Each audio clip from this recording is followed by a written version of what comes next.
আসসালামু আলাইকুম ভিউয়ার্স, আশা করি সকলে ভালো আছেন। আলহামদুলিল্লাহ, আল্লাহর অশেষ রহমতে আমি বেশ ভালো আছি। তবে শারীরিক কারণে কয়েকদিন যাবত আমি খুব অসুস্থ। সকলে আমার জন্য একটু দোয়া করবেন। তো অনেকে আমাকে বা আমার সহকারীর কাছে ফোন দিয়ে আমার বিষয়ে জানতে পেরেছেন এবং আমার বিষয়ে খোঁজ খবর নিচ্ছেন এবং বিভিন্ন তদবির সম্পর্কে জানতে চাইছেন।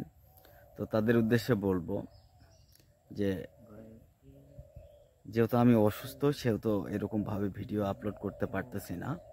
তো আজকে আপনাদেরকে আমি একটি স্থানে এসেছি, যাই হোক আমার বাড়ির পাশে। তো আপনাদেরকে একটি গাছ দেখাবো এবং এই গাছটির কিছু উপকারিতা সম্পর্কে আপনাদেরকে বলবো। তো আমার সহকারীরা আমাকে দেখতে আসছে। তো আপনাদেরকে যে গাছটি দেখাবো সেই গাছটি আপনারা হয়তো বা চিনে থাকেন বা চিনবেন। এই গাছটিকে বলা হয় জগৎমদন। এই জগৎমদন গাছ অনেক কার্যকরী, বিশেষ করে স্ট্রোকজনিত কারণে কারো যদি প্যারালাইজড হয়ে থাকে বা কোনো কারণবশত শরীরের কোনো অংশে ব্যথা বা কোনো কারণবশত শরীরের কোনো অংশ অবশ হয়ে গেছে, তো সে মুহূর্তে এই জগৎমদন গাছটি আপনারা প্রয়োগ করতে পারেন। তো এটি কিভাবে প্রয়োগ করবেন সেটি আমি আপনাদেরকে বলে দিব। তো যারা আমাদের চ্যানেলে নতুন এবং আমাদের ফেসবুক পেজে নতুন, অবশ্যই আমাদের ফেসবুক পেজ এবং আমাদের ইউটিউব চ্যানেলটি সাবস্ক্রাইব এবং ফলো করে আমাদের পাশে থাকবেন। তো এই জগৎমদন গাছের যে অনেক কয়টি উপকারিতা রয়েছে, তো এগুলো বললে শেষ হবে না। তো আমরা যারা আয়ুর্বেদিক চিকিৎসকগণ রয়েছি বা ন্যাচারোপ্যাথি রয়েছি, তো আমরা এই বিষয়ে অনেক রিসার্চও করি। তো এই জগৎমদন গাছের আপনাদেরকে আজকে যে উপকারিতাটি বলবো সেটি হলো শুধুমাত্র বাত ব্যথায় এবং বিশেষ করে যাদের মুখ বেঁকে গেছে বা হাত পা কোনো অংশ অবশ হয়ে গেছে তাদের জন্য। তো আপনারা দেখতে পাচ্ছেন এই জগৎমদন গাছ, এই জগৎমদন গাছের পাতা, এটি কোন এলাকায় কী নামে চিনে অবশ্যই আপনারা আমাদেরকে কমেন্টে জানাবেন।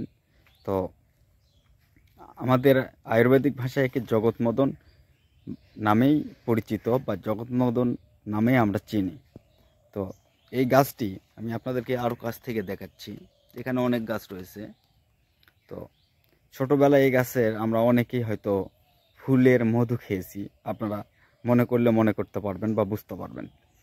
তো এই জগৎমদন গাছের যে নিয়মটি আজকে বলবো সেটি হলো, এই জগৎমদন গাছের পাতার রস আপনারা সংগ্রহ করবেন 50 গ্রাম এবং সঙ্গে আপনারা সংগ্রহ করবেন খাঁটি গাওয়া ঘি।